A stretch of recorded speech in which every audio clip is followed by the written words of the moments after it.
Dear student, இதுக்கு முன்னாடி ஒரு வீடியோ போட்டிருக்கேன். அதில் வந்து இந்த கிராஃபிக்கல் மெத்தடுக்கு கண்டிஷன்ஸ் அப்ளை எப்படி பண்ணுறது அப்படின்றது அதில் கிளியராக நான் எக்ஸ்பிளைன் பண்ணியிருக்கேன். இப்போ நம்ம அடுத்தது இந்த ப்ராப்ளம் எப்படி சால்வ் பண்ணுறதுன்றது பார்க்க போகிறோம். ரொம்ப ரொம்ப ரொம்ப ஈஸி, கொஞ்சம் கேர்ஃபுல்லாக வாட்ச் பண்ணுங்கள், சரியா? Solve the LPP by graphically. Maximum Z is equal to 5x1 plus 3x2. Maximum Z is equal to 5x1 plus 3x2. இதுக்கு பேர் தான் objective function of the LPP. புரியுதுங்களா? ஒன்று மினிமமில் இருக்கும், இல்லைனா மேக்ஸிமமில் இருக்கும், ரெண்டில் ஏதாவது ஒன்று இருக்கும். ஸோ இந்த ப்ராப்ளத்தில் மேக்ஸிமம் Z கொடுத்துருக்காங்க. ரைட் ஹேண்ட் சைடு பார்த்தீங்கன்னா 5x1 plus 3x2. ஸோ ரெண்டு டெசிஷன் வேரியபிள் தான் இருக்குது, decision variables x1 and x2. இது மாதிரி இருந்தால் இதுக்கு பேர் அப்ஜெக்டிவ் ஃபங்க்ஷன். அடுத்த செகண்ட் பார்ட் பாருங்கள். 2x1 plus x2 less than or equal to 1, x1 plus 4x2 greater than or equal to 6. இது ரெண்டுக்கும் பேர் கன்ஸ்ட்ரெயின்ஸ். ரெண்டு கன்ஸ்ட்ரெயின் கொடுத்துருக்காங்க. 2x1 plus x2 less than or equal to 1, x1 plus 4x2 greater than or equal to 6. ரெண்டு inequality பாருங்கள். ஃபஸ்ட்டில் less than R ஈக்குவல்ட்டாக இருக்குது, செகண்டில் கிரேட்டர் தென் ஆர் ஈக்குவல்ட்டாக இருக்குது. இது ரெண்டுமே ரொம்ப ரொம்ப இம்பார்ட்டன்ட், கேர்ஃபுல்லாக பார்க்கணும், சரிங்களா? ஸோ ரெண்டு கன்ஸ்ட்ரெயின்ட் கொடுத்துருக்காங்க. இதுக்கு second part of the LPP. And last one x1, x2 which is greater than or equal to 0, நான் நெகட்டிவ் வேரியபிள், சரிங்களா? நான் நெகட்டிவ் வேரியபிள். ஏன் பாருங்கள், ரெண்டு டெசிஷன் வேரியபிள்ஸ் தான் இருக்குது. ஸோ அதனால் x1, x2 both should greater than or equal to 0. அதாவது பாசிட்டிவாக தான் இருக்கணும் அல்லது ஜீரோவாக இருக்கணும். புரியுதுங்களா? நெகட்டிவ் இங்கே வரவே கூடாது. எதுவாக இருந்தாலும் சரி, மினிமமாக இருந்தாலும் சரி, மேக்ஸிமமாக இருந்தாலும் சரி, இந்த டெசிஷன் வேரியபிள்ஸ் எப்படி இருக்கணும்? greater than or equal to 0வாக இருக்கணும். இதுதான் வந்து third part of the LPP. அப்போ ஒரு எல்பிபினா எப்படி இருக்கணும்? அப்ஜெக்டிவ் ஃபங்க்ஷன் இருக்கணும், கன்ஸ்ட்ரெயின்ஸ் இருக்கணும், நான் நெகட்டிவ் வேரியபிள் இருக்கணும். இது மூணும் சேர்ந்தது தான் லீனியர் ப்ரோக்ராமிங் ப்ராப்ளம், அதான் எல்பிபி அப்படின்னு சொல்கிறாங்க. இதை எப்படி சார் கிராஃபிக்கல் மெத்தடில் சால்வ் பண்ணுறது? ஸோ அதை தான் நம்ம பார்க்க போகிறோம். ஸோ ஸ்டெப் நம்பர் 1 என்ன சொல்கிறாங்க அப்படின்னா, consider the constraints. Consider the constraints. அப்போ second part of the LPP அதை எப்படி எழுதுறேன்னு பாருங்கள். 2x1 plus x2 equal to 1. இன்இக்வாலிட்டியை replace பண்ணி என்ன எழுதியிருக்கேன்? ஈக்குவல்ட்டுன்னு போட்டிருக்கேன். ஸோ அது equation number 1. go to the second constraint, x1 plus 4x2 is equal to 6. that is second equation, சரிங்களா? அப்போ இன்இக்வாலிட்டியாக இருக்கிறத ஈக்குவல்ட்டாக மாற்றுறது தான் ஸ்டெப் நம்பர் 1. ஸோ இது ஃபஸ்ட்டு ஈக்குவேஷன், இது செகண்ட் ஈக்குவேஷன் நான் எடுத்துக்கிறேன். இப்போ பாருங்கள், அடுத்தது ஃப்ரம் ஃபஸ்ட் ஈக்குவேஷன் அதில் என்ன பண்ணுறேன்? புட் x1 equal to 0 முதல்ல நான் சப்ஸ்டிட் பண்ணுறேன். இப்போ இந்த 2x1 plus x2ல் x1க்கு 0ன்னு போட்டுட்டேன்னா என்ன கிடைக்கும்? x2 equal to 1ன்னு கிடச்சிருமா? சரியா? அப்போ இதை நான் ஒரு வெர்டெக்ஸாக மாற்றுறேன். ஏன் வெர்டெக்ஸாக மாற்றுறோம்? இந்த ப்ராப்ளத்தை கிராஃப் மெத்தட் யூஸ் பண்ணி சால்வ் பண்ண சொல்கிறாங்க. இப்போ கிராஃப் மெத்தடுக்கு வெர்டெக்ஸ் வேணும். எத்தனை வெர்டெக்ஸ் வேணாலும் தேவைப்படும், சரிங்களா? ஸோ அப்போ ஃபஸ்ட்டு வெர்டெக்ஸ் வந்து ஏன்ற வெர்டெக்ஸ் கண்டுபிடிக்கிறோம். அந்த ஏ வெர்டெக்ஸ் எப்படி எழுதணும்? நார்மலாக சின்ன கிளாஸில் எப்படி எழுதுவோம்? x, yன்னு எழுதுவோமா? அந்த x, yக்கு பதிலாக இங்கே என்ன இருக்குது? x1, x2. ஸோ அப்போ x1ன்றது எதை குறிக்குது? x-ஐ குறிக்குது. x2 அப்படின்றது y-ஐ குறிக்குது. ஸோ இனிமேல் நம்ம என்ன இதை மைண்டில் வச்சுக்கணும்? x1, x2 தான் மைண்டில் வச்சுக்கணும். ஓகேவா? அப்போ x1 என்ன எடுத்திருக்கோம்? 0. அதுதான் இங்கே எழுதியிருக்கோம், 0. அண்ட் x2 வந்து 1. இப்போ ஃபர்ஸ்ட்டு வெர்டெக்ஸ் ஏன்றது எப்படி இருக்குது? x1, x2க்கு பதிலாக 0, 1. இதுதான் ஃபஸ்ட்டு வெர்டெக்ஸ். இப்போ அடுத்த ஒர்க்கு என்னன்னு பாருங்களேன். அதே ஈக்குவேஷன் நம்பர் 1ல் இப்போ x2 equal to 0 நான் எழுத போகிறேன், சரியா? ஃபஸ்ட்டு x1 equal to 0ன்னு போட்டோம். இப்போ x2 equal to 0ன்னு அதே ஈக்குவேஷனில் சப்ஸ்டிட் பண்ணுறேன். அப்போ எப்படி மாறுது அந்த ஈக்குவேஷன்? 2x1 equal to 0. ஏன்? x2 வந்து 0ன்னு போட்டுட்டோம், ஓகேவா? அப்போ x2 equal to 0ன்னு போட்டோம்னா அந்த equation becomes 2x1 equal to 1ன்னு மாறிடுச்சு. now x1 becomes 1/2. இந்த 2 வந்து இந்த சைடு வந்துருமா?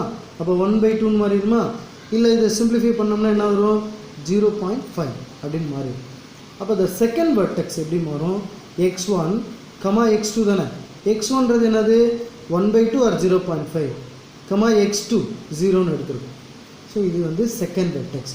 அப்போ இந்த ஏன்ற வெர்டெக்ஸ் பின்ற வெர்டெக்ஸ் எப்படி கிடைக்குது, ஃப்ரம் த ஈக்குவேஷன் 1. அப்போ ஒரு ஈக்குவேஷன்லேருந்து எத்தனை வெர்டெக்ஸ் கிடைக்குது, 2 வெர்டெக்ஸ் கிடைக்குது. ஓகேவா. இப்போ அடுத்தது நம்ம செகண்ட் ஈக்குவேஷன் போகிறோம். செகண்ட் ஈக்குவேஷன் பாருங்கள், அதில் புட் x1 = 0 நான் சப்ஸ்டிட் பண்ணுறேன் ஃப்ரம் த செகண்ட் ஈக்குவேஷன். சரிங்களா. அப்போ 4x2 = 6. Now x2 = 6/4.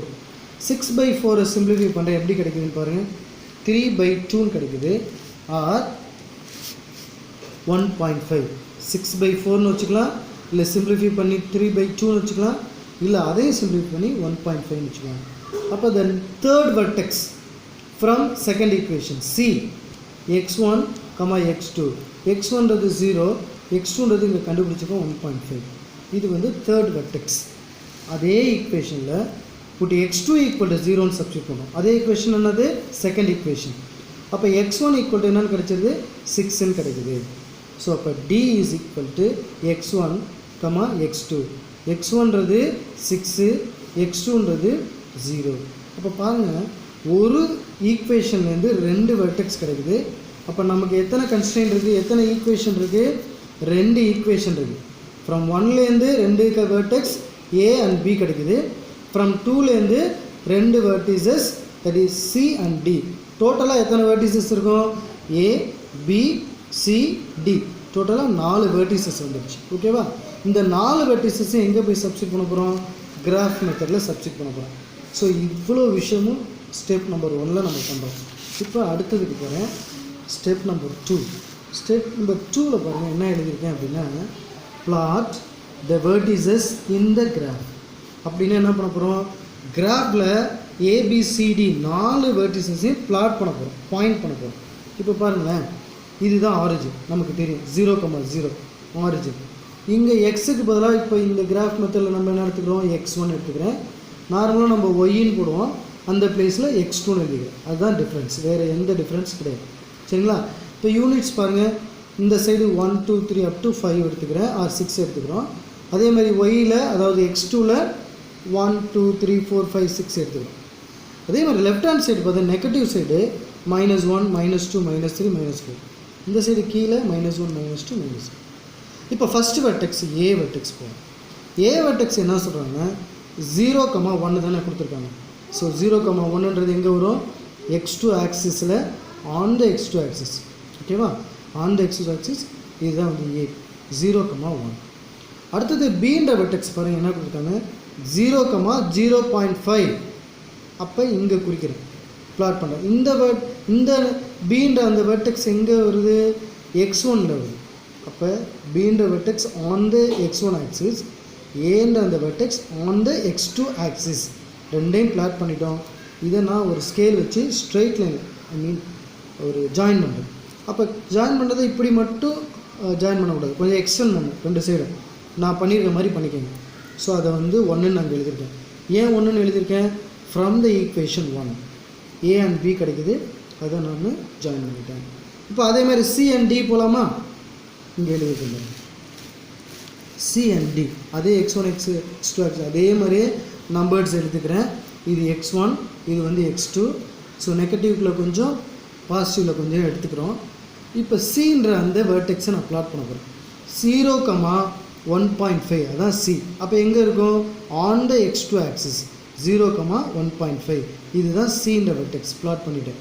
இப்போ அடுத்தது D பாருங்கள் எப்படி கொடுத்துருக்காங்க, 6,0. 6,0. Dன்ற அந்த வெர்டெக்ஸ் எங்கே வருது, x1 axis, on the x1 axis. So C கிடச்சிருச்சு, Dயே பிளாட் பண்ணிட்டேன். ஸோ இப்போ நான் ஜாயின் பண்ணுறேன், நல்லா எக்ஸ்டெண்ட் பண்ணிக்கணும். ஓகேவா, இது செகண்ட். C and Dயை ஜாயின் பண்ணிவிட்டு இங்கே செகண்ட் வெர்டெக்ஸ்னு, சாரி செகண்ட் ஈக்குவேஷன்றதை மென்ஷன் பண்ணணும். ஓகேவா. இப்போ இந்த கிராஃப் பாருங்கள், ஃபஸ்ட்டு A and Bயை ஜாயின் பண்ண இப்படி ஒரு ஸ்ட்ரைட் லைன் போயிருக்கு. அதே கிராஃபில் இப்படி தனித்தனியாக போட வேணாம், நான் உங்களுக்கு புரியணுன்றதுக்காக தனித்தனியாக போட்டிருக்கேன். நீங்கள் ஒரே கிராஃப்லேயே வரையணும். சரிங்களா. இப்போ அடுத்த அதே கிராஃபில் சி அண்ட் டியை நான் பிளாட் பண்ணி நான் ஜாயின் பண்ணிட்டேன், எனக்கு இப்படி கிடைக்குது. இப்போ தேர்ட் டயக்ராமில் பாருங்கள், கிராஃபில் பாருங்களேன், இங்கே பாருங்கள், இங்கே பாருங்கள், நான் எல்லாத்தையும் சேர்த்து போட்டிருக்கேன்னா ஓகேவா. ஏ அண்ட் பி எங்கே இருக்குது பாருங்கள், இந்த இடத்துல ஏ அண்ட் பி, இதை எக்ஸ்டெண்ட் பண்ணி ஒன்றுன்னு எழுதியிருக்கேன். இந்த ஏ கிடையாது, இது என்ன நான் பின்னாடி சொல்கிறேன்.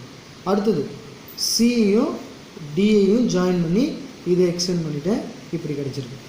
இப்போ என்ன பண்ணுறோம், இதில் வந்து நம்ம ஃபீஸிபிள் ரீஜன், அது காமன் ரீஜன் கண்டுபிடிக்கணும் இந்த டயக்ராம்லேருந்து, இந்த கிராஃப்லேருந்து. அதை எப்படி கண்டுபிடிக்கிறதுனா நான் கண்டிஷன் நான் ஏற்கனவே எக்ஸ்பிளைன் பண்ணியிருந்தேன், அதை நான் வந்து திருப்பி சொல்கிறேன். Apply the condition in the constrains. ரெண்டு கன்ஸ்ட்ரெயின்ஸ்லையும் நான் சப்ஸ்டிட் பண்ணுறேன். 2x1 + x2 ≤ 1, x1 + 4x2 ≥ 6. இதுதான் கன்ஸ்ட்ரெயின்ஸாக நம்ம கொடுத்துருக்காங்க. இதில் போய் நான் 0 சப்ஸ்டிட் பண்ண போகிறேன். எங்கே சப்ஸ்டிட் பண்ணணும், x1 x2க்கு நான் சப்ஸ்டிட் பண்ண போகிறேன்.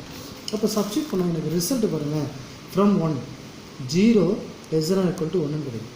அடுத்த கன்ஸ்ட்ரெயினில் 0 ≥ 6 கிடைக்கும். ஃப்ரம் 1ல் 0 ≤ 1, ஃப்ரம் 2ல் 0 ≥ 6 அப்படின்னு கிடைக்கும். இது ரெண்டில் எது ட்ரூவாக இருக்குன்னு செக் பண்ணுங்களேன். 0வோட 1 தான் பெருசு, 0 வந்து 6ஐ விட பெருசு அப்படின்னு கிடைக்கும். அப்போ இதில் ரெண்டில் எது ட்ரூ, ஈக்குவேஷன் நம்பர் 1 தான் ட்ரூவாக இருக்குது. ஈக்குவேஷன் நம்பர் 1 வந்து நாட் ட்ரூ. ஸோ அப்போ பாருங்கள், இப்போ ஒரு கண்டிஷன் வந்து ட்ரூவாக இருந்தால் என்ன சொல்லியிருக்கேன், ஏரோ மார்க்ஸ் வந்து start from the straight line towards the origin. Not ட்ரூவாக இருந்ததுன்னா arrow mark start from the straight line away from the origin நம்ம ஏற்கனவே பார்த்துட்டோம். அந்த கண்டிஷனை இப்போ சப்ஸ்டிட் பண்ணிக்கிறோம். இங்கே பாருங்கள் கிராஃபில், இதுதான் ஈக்குவேஷன் நம்பர் 1. ஈக்குவேஷன் நம்பர் 1 வந்து ட்ரூவாக இருக்குது. ட்ரூவாக இருக்கிறதுனால பாருங்கள், த aero mark start from the straight line, இதான ஃபஸ்ட் ஸ்ட்ரெயிட் லைன், அங்கே ஸ்டார்ட் பண்ணி ஆரிஜின் எங்கே இருக்குது, இங்கே இருக்குது. அப்போ டுவர்ட்ஸ் தி ஆரிஜின், இந்த ரெட் கலரில் எழுதியிருக்கேன் பாருங்கள் ஏரோ மார்க்ஸ்லாம். அப்போ இந்த ஏரோ மார்க்ஸ்லாம் இந்த ஸ்ட்ரெயிட் லைனில் ஸ்டார்ட் பண்ணி எங்கே ஆரிஜின் இருக்குது, இந்த இடத்துல இருக்குது, அதை நோக்கி இது எல்லாம் வந்துக்கிட்டு இருக்குது, டுவர்ட்ஸ் தி ஆரிஜின். இப்போ செகண்ட் லைன் இங்கே இருக்குது, இதை வேறு கலரில் கொடுத்துருக்கேன், C to D. அது வந்து நாட் ட்ரூவாக இருக்குது. அப்போ நாட் ட்ரூவாக இருந்தால் என்ன சொல்லியிருக்கேன், இந்த ஏரோ மார்க்ஸ் வந்து ஸ்ட்ரெயிட் லைனில் ஸ்டார்ட் பண்ணி அவே ஃப்ரம் த ஆரிஜினை, இந்த ஆரிஜினுக்கு ஆப்போசிட்டில் போயிடும். அந்த ஏரோ மார்க்லாம் இங்கே இருக்க ஆரிஜினு இந்த சைடு வரக்கூடாது, இந்த ஸ்ட்ரெயிட் லைனில் ஆரம்பித்து அங்கிட்டு போயிடணும் ஆப்போசிட்டில். பாருங்கள் இங்கிட்டு போயிடுச்சா, இந்த ரெட் கலர் வந்து இங்கிட்டு வருது, இந்த க்ரீன் கலர் மாதிரி இருக்காது, இப்படி போகுது.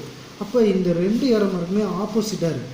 எந்த பிளேஸில் காமன் ரீஜன் வருதுன்னு நம்ம செலக்ட் பண்ணணும், செக் பண்ணி பார்க்குறோம். அதுக்கு தான் பேர் கொடுத்துருக்கேன் ஏன்றதில் பாருங்கள், இந்த க்ரீன் கலரும் வருது, ரெட் கலரும் இருக்குது, கொஞ்சமாக இருக்குது, வெயிட் பண்ணும். அடுத்தது பிக்கு போகும். பியில் எதுவுமே டச் ஆகும், இது பாட்டுக்கே இந்த சைடு போகுது, இந்த ஏரோ மார்க்லாம் அங்கிட்டு போகுது. அப்போ இந்த இது ஒமிட்டட், இதை நம்ம கன்சிடர் பண்ணவே கூடாது. அடுத்தது சிக்கு பாருங்கள், ஒரே ஒரு ஏரோ மார்க் தான், ரெண்டு ஏரோ மார்க்கில் ஒன்று தான் போகுது. இந்த C to D இருக்குல்ல, அதாவது செகண்ட் ஸ்ட்ரெயிட் லைன், அந்த ஏரோ மார்க் மட்டும்தான் போகுது. அப்போ இதையும் நம்ம கன்சிடர் பண்ணக்கூடாது. அடுத்தது டிக்கு வாங்க. இதில் பாருங்கள், இந்த ஃபஸ்ட்டு ஸ்ட்ரெயிட் லைனோட இந்த ரெட் கலர் ஏரோ மார்க் மட்டும்தான் வருது. ஸோ அப்போ இதையும் எடுக்கக்கூடாது. அப்போ A B C D இந்த 4 போர்ஷன்ஸை நான் பிரிச்சிருக்கேன். இந்த 4 போர்ஷன்ஸில் இந்த ஏரோ மட்டும்தான், இந்த ரெண்டு ஏரோ மார்க்ஸும் அப்படியே மெர்ஜ் ஆகுது, ஐ மீன் அந்த காமன் ரீஜனாக கிடைக்குது. பட் இன்னொரு விஷயம் இதில் என்ன அப்படின்னா பாருங்கள், இந்த சைடு பாருங்கள், ஒரு பவுண்டட் கிடையாது. பவுண்டட்னா க்ளோஸ்டாக இருக்கணும். அந்த ஏரோ மார்க் வந்து 2 ஸ்ட்ரெயிட் லைனோ இல்லை 3 ஸ்ட்ரெயிட் லைனோ இல்லை 4 ஸ்ட்ரெயிட் லைனோ க்ளோஸ்டாக மாறணும். ஒரு பவுண்டரி, ஒரு சர்க்கிள்னே பாருங்களேன், ஒரு க்ளோஸ்டாக இருக்குல்ல, ஒரு ஸ்கொயர்னால் க்ளோஸ்டாக இருக்குது, ஒரு ரெக்டாங்கிள்னால் க்ளோஸ்டாக இருக்குது. அது மாதிரி இந்த இதில் இந்த ஏரோ மார்க்கும் இந்த ஏரோ மார்க்கும் இந்த 2 ஸ்ட்ரெயிட் லைனில் இதுலேருந்து ஸ்டார்ட் பண்ணி காமன் ரீஜனாக கிடைக்குது. பட் இங்கிட்டு பாருங்களேன், எந்த பவுண்ட்ரியுமே இல்லை. இங்கே ஒரு பவுண்ட்ரி இருக்குது, இங்கே ஒரு பவுண்ட்ரி இருக்குது, பட் இந்த சைடு எந்த பவுண்ட்ரியுமே இல்லை. அப்போ ஒரு அன்பவுண்டட் சுச்சுவேஷன் க்ரியேட் ஆகுது. அன்பவுண்டட் அப்படின்னு என்ன அர்த்தம், எல்லா சைடுமே கவர் ஆகிருக்கும். இங்கே ஒரு சைடு இருக்குது, இங்கே ஒரு சைடு இருக்குது, பட் இந்த சைடு வந்து கவர் ஆகலை. ஸோ அதனால் இதுக்கு பேர் என்ன சொல்லுவாங்க, அன்பவுண்டட். ஒரு சொல்யூஷன் வேணும்னா எல்லா சைடும் பவுண்டடாக இருக்கும். 4 சைடோ இல்லை 3 சைடோ இல்லை 5 சைடோ பவுண்டடாக இருக்கணும். இங்கே இந்த 2 சைடு மட்டும்தான் பவுண்டடாக இருக்குது, இன்னொரு சைடு வந்து பவுண்டடாக இல்லை. அதனால் நான் கன்க்ளூஷன் என்ன கொடுக்குறேன் அப்படின்னா பாருங்கள், ஃப்ரம் ஏபிசிடி இது வந்து அந்த ரீஜன் எடுத்தோம்னா அந்த portions there is no common region. there is no common region அப்படின்னா என்ன அர்த்தம் அப்படின்னா ஒரு சைடு பவுண்டட் கிடையாது. ஸோ அதனால நான் கன்க்ளூஷன் என்ன டிஃபைன் பண்ணுறேன் இந்த ப்ராப்ளத்துக்கு, from the graph there is no bounded solution. சரிங்களா, ஒரு சொல்யூஷன் வேணும்னா கண்டிப்பாக அது பவுண்டடாக இருக்கும். இந்த பவுண்டடாக இருந்தால் தான் நம்ம என்ன பண்ண முடியும், ஒரு வேர்டெக்ஸை சூஸ் பண்ணி அதுலேருந்து நம்ம வந்து இந்த அப்ஜெக்டிவ் ஃபங்க்ஷன்ஸ்க்கு சொல்யூஷன் கொடுக்க முடியும், ஆப்டிமல் சொல்யூஷன் கொடுக்க முடியும். இங்கே தான் எதுவுமே இல்லைல்ல, 2 சைடு மட்டும்தான் ஒரு க்ளோஸ்டாக இருக்குது, இன்னொரு சைடு வந்து க்ளோஸ்டாக இருக்கிறதுனால நோ அன்பவுண்டட் சொல்யூஷன் அப்படின்னு நம்ம டிஃபைன் பண்ணிவிட்டு there is a unbounded solution occur. there is a unbounded solution occur.